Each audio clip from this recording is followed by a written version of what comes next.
Welcome back to Hiking with Kathleen.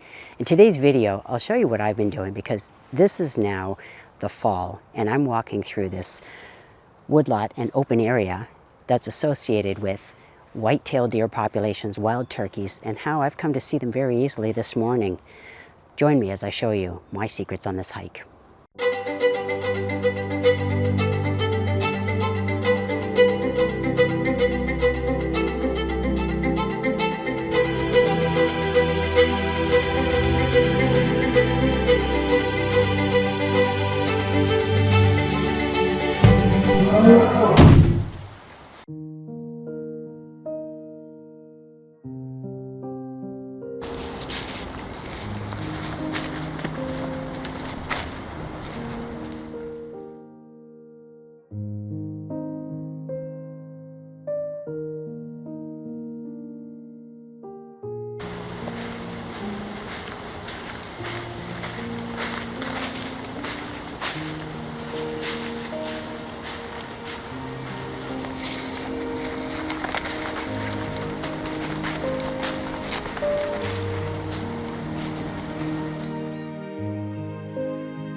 Rain is in the forecast to begin shortly. So I'm doing a hike out here this morning. Was able to capture a beautiful sunrise, but I know that we've got some dark clouds that are accumulating. So I'm going to make my way through here, see what there is to see, and if I need to make a dash back to my vehicle, I can. I mean, I did bring protective gear for myself and for my cameras. And I've got a little rain bonnet here. And but anyway, I'm keeping an eye on the sky and onto the open areas in the hopes of seeing deer that are in rut, coyotes, birds, anything. So I'm taking you along.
As much as this time of year feels a little bit blah, you know, when looking at the color combination compared to a week ago or more, this is a really great time of year for wildlife observation.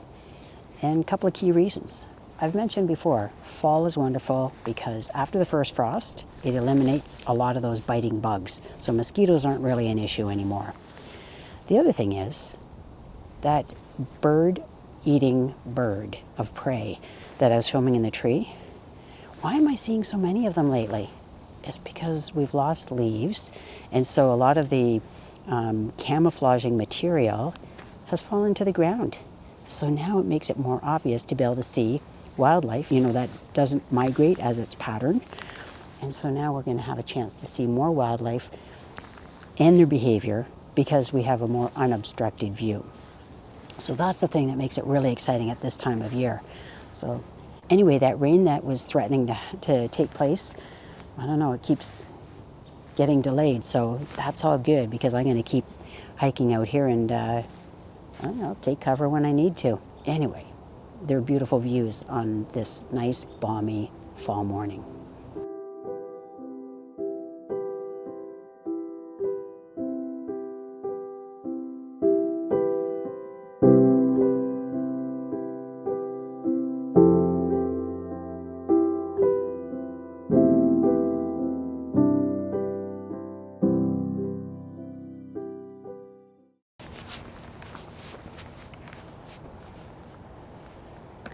So I've waited out the rain. I've had a chance to explore yet another area. This is an area where I used to work here. When I was a naturalist, I used to work at the Environmental Centre for the Public School Board in London. And I'm walking along what used to be a row of buildings that we occupied back at that time. And we taught students, we do a bit of a warm-up in the class in terms of giving them an idea of what it was that we were going to learn and where we were going to explore on this big property.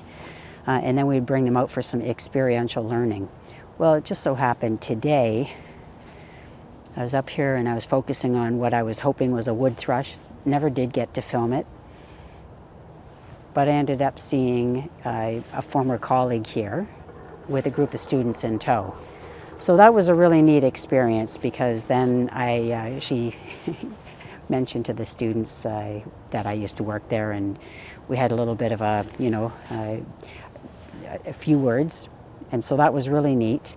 And this is such an amazing setting for students to be able to learn about the natural environment. And it's right in the heart of the city of London, Ontario, Canada.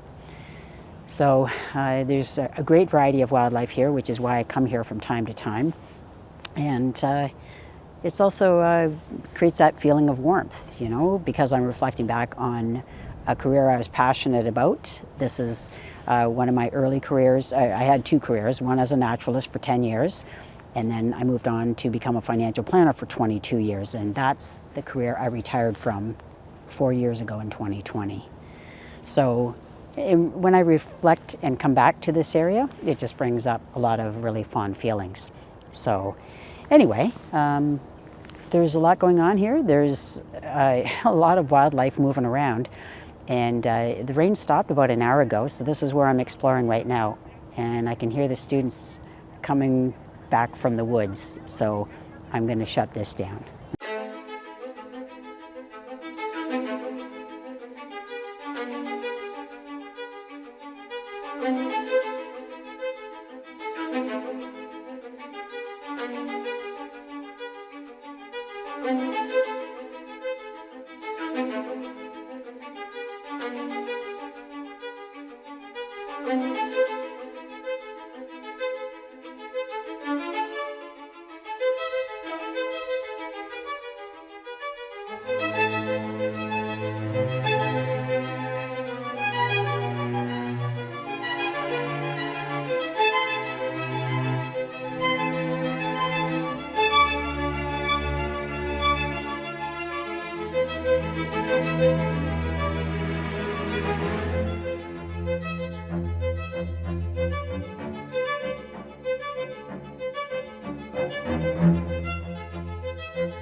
So this is just a couple of minutes after having had that wonderful encounter with a buck white-tailed deer. So the thing I notice is the fact that they're all very skittish. Now, the place that I'm hiking today is out in the county, and the surrounding farmers' fields, when permission is given, may become hunting areas. So that's something that the deer have become pretty wary of. So what I did is I just focused on the buck, filmed it with my telephoto lens, and then to my surprise, a second buck emerged. So that was the gift I was given, because when you're quiet and you notice the break in the pattern, which is how I first noticed the buck in the first place, then by remaining quiet and therefore non-threatening, so I wasn't moving towards them, I was just moving the camera so that I wasn't going to have goldenrod and things like that in the way, and I didn't move towards them. So my hope is I might have a chance to find them again, because then it's like they gave each other signals like, I'm out of here, and then they moved away from me. So that was a real gift. It's the rut, and there's a point where they get so distracted by the pheromones, which is the hormone released that's airbound. There's a deer that just ran by. So I was looking to see if maybe there's an off-leash dog, because I know that that will be one thing that scares them. I do hear voices, so there might be a group coming through, and maybe that's what caused that deer to run away.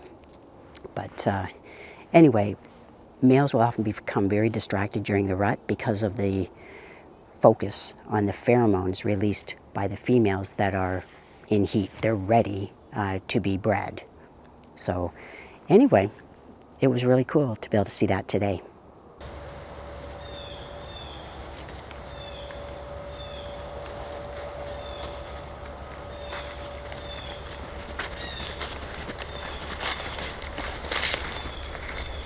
So it's getting warm out here as we are heading towards 10 a.m. Fluky warm weather. This is the beginning of November. It's November 5th, in fact. And we have a high of about 18 degrees on tap for today. So I'm out in an open area just past where I saw that second buck. It stayed put while I was filming it, and then it disappeared. So what I thought it would probably do is follow the same game trail that that first buck was on and just cross over this pathway. So that hasn't come to pass yet, or did it farther back so that it's out of view of me. And but it's just so cool, you know, to be able to basically maybe anticipate their moves, because you have to know the game trails that are in between these manicured trails, they cut them. They're the ones that are moving on them on a daily basis. They have to know their escape routes if they're being pursued by a predator like a coyote.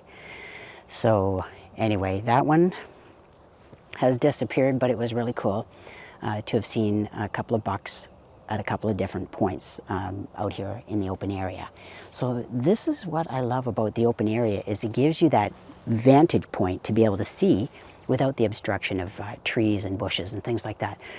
Plus, what's happening at this time of year is a lot of the deciduous trees have or are losing their leaves, and so therefore the camouflage that these animals depend on is waning, it's being lost. So yeah, anyway, it's been a really exciting morning. I hope you're enjoying it as well.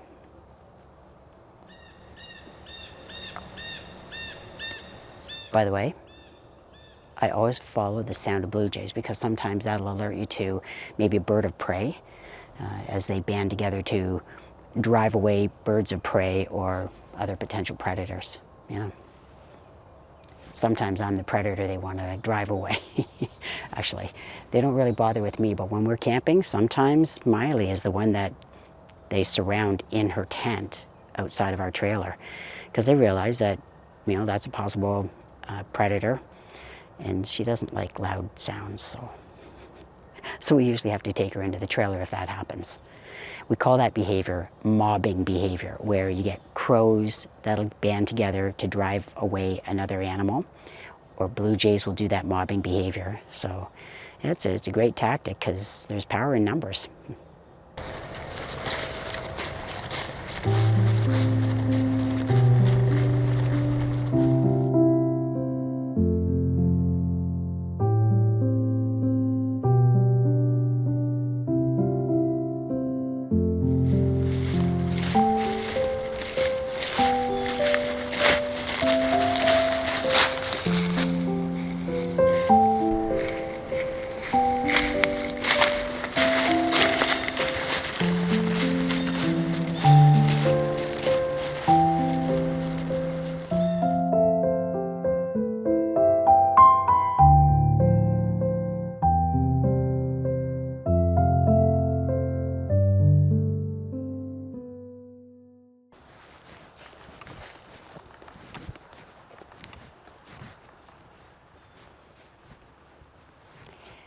What an absolutely fruitful hike this week.